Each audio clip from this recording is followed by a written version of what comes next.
Thank you for this opportunity to allow me to share with you. My research is about the past and present migrant labor exploitation, and I'm taking a psychological perspective. The impetus for this research emerged out of an announcement by the Commissioner of Police of Trinidad and Tobago in 2014 that over 25,000 Guyanese were living illegally in Trinidad and Tobago. Now, this was not news to us in Trinidad and Tobago because Guyanese emigration was going on since 1968. We understood that there was political mismanagement, and so economic deprivation drove many Guyanese to leave the country. We also knew that there were many Guyanese living among us. It was commonplace. Fast forward to 2018. We still had the majority of our migrants coming from Guyana.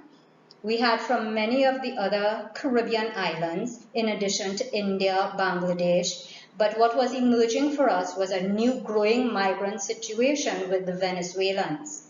Again, political mismanagement and economic deprivation drove many Venezuelans out of their home country.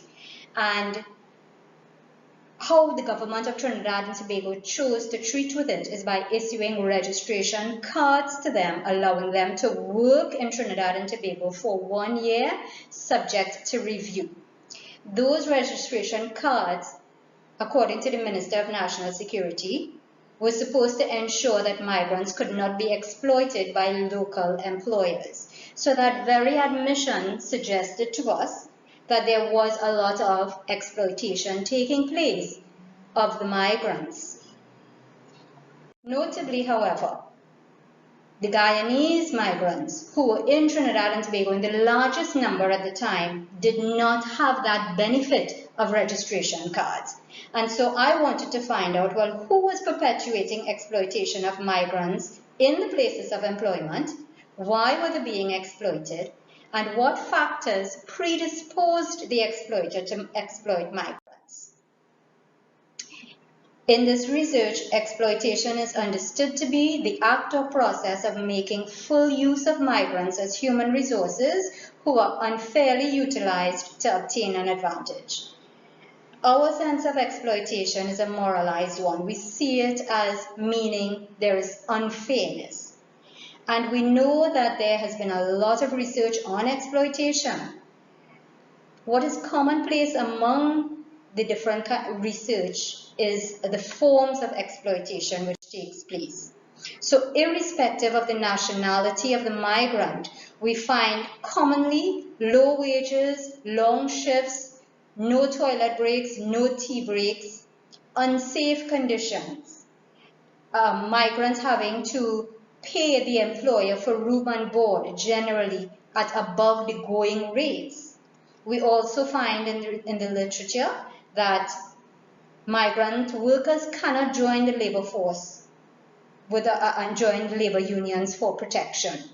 They are also under threat of deportation and having their wages withheld if they say anything. This situation is not new.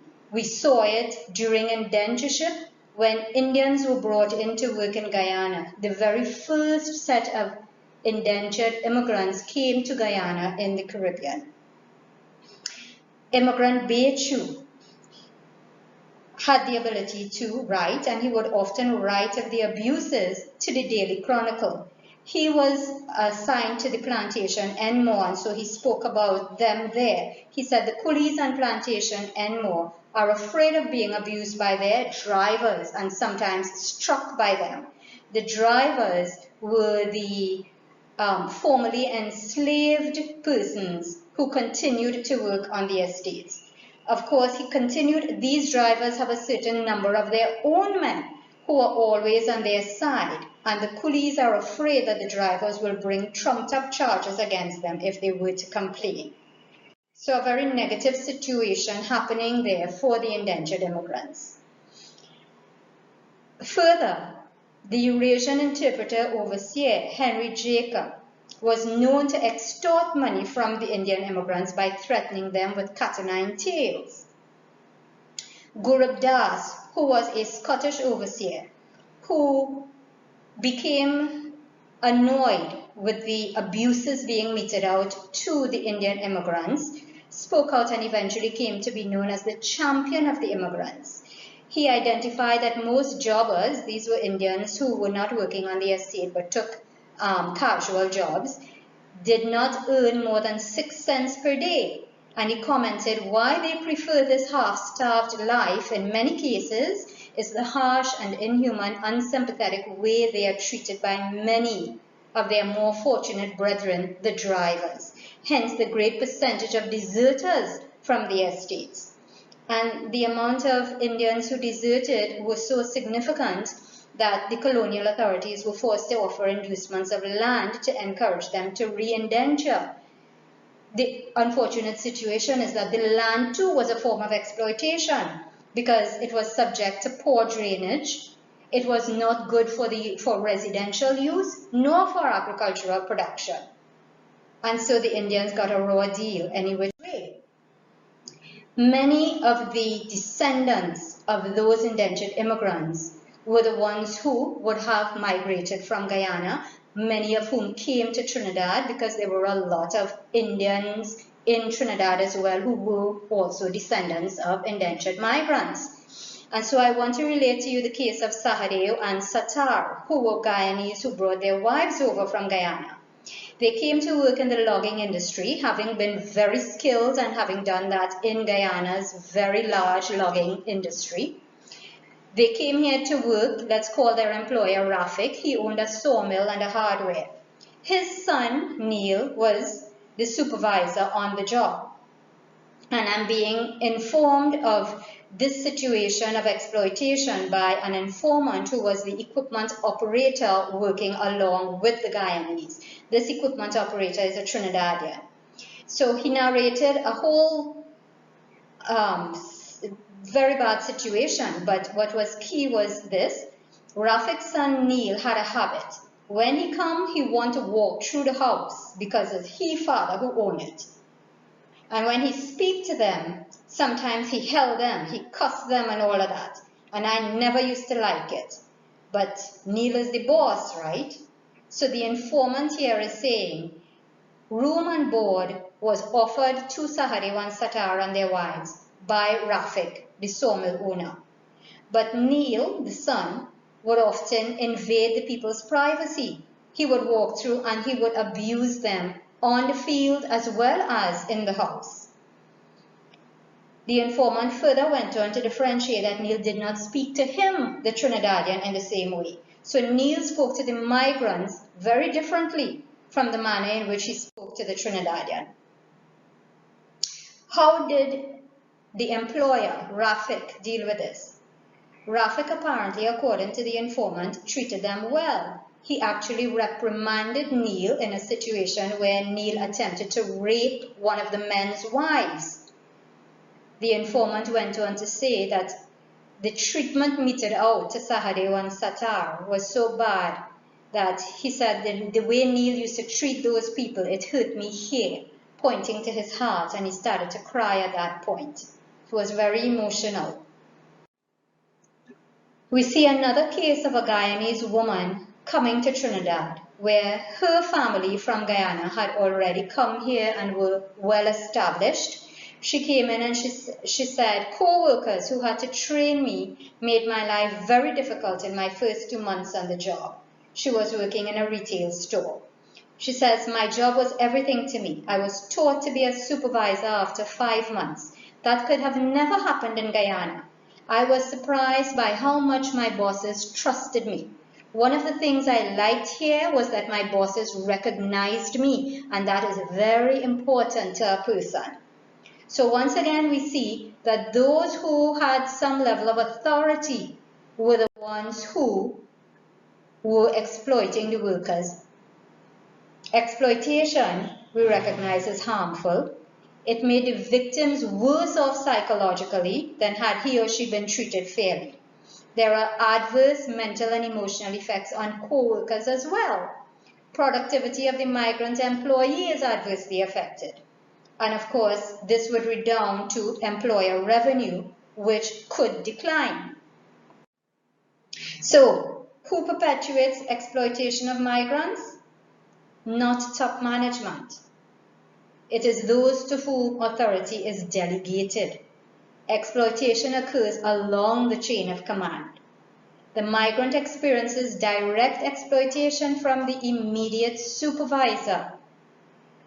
Ignoring the plight of the migrants is a covert measure of self-protection, though, by top management. There are cases where management gets their subordinates to do their dirty work, but they themselves are not seen as the perpetuator of exploitation. So we need to ask some questions. Since the immigration system was shaped to suit the needs of the planters, then why were the immigrants exploited? What is it that the planters were not doing to those who were in supervisory positions that would cause them to not exploit? Modern immigration laws are also designed to effectively control the behavior and freedom of migrant workers. So why are the migrant workers exploited? We need to look then at why. Superiors see subordinates as threats to their authority. The most qualified person is the one who gets the job.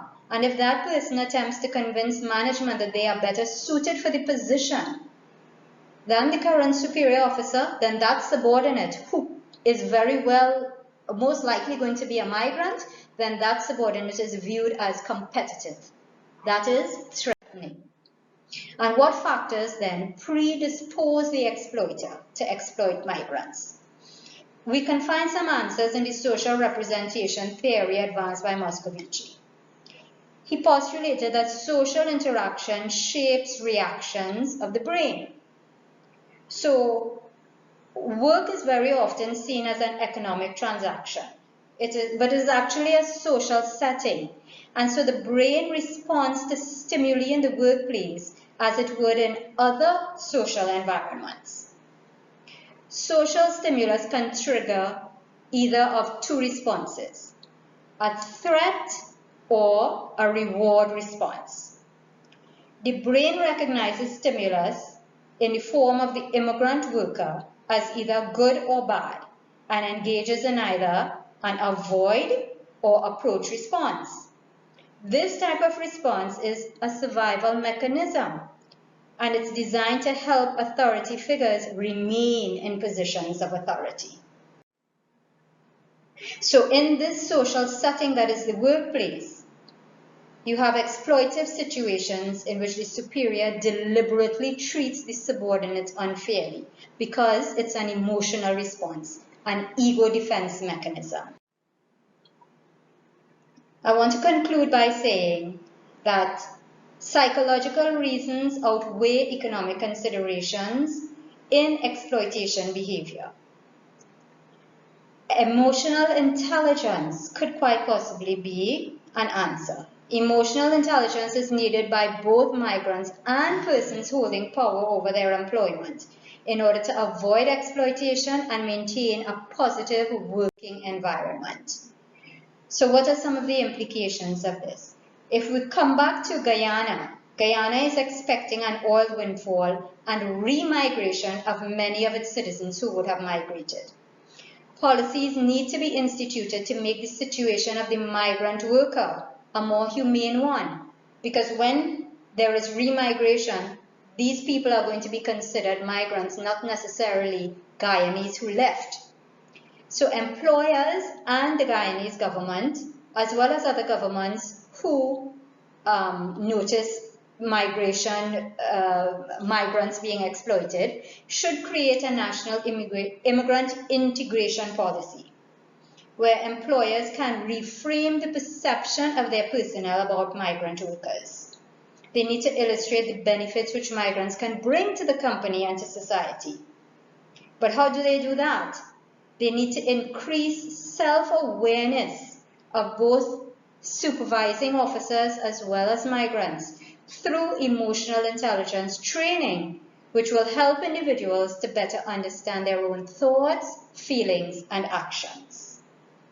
I hope what I've shared has brought value in some way, and I thank you for listening.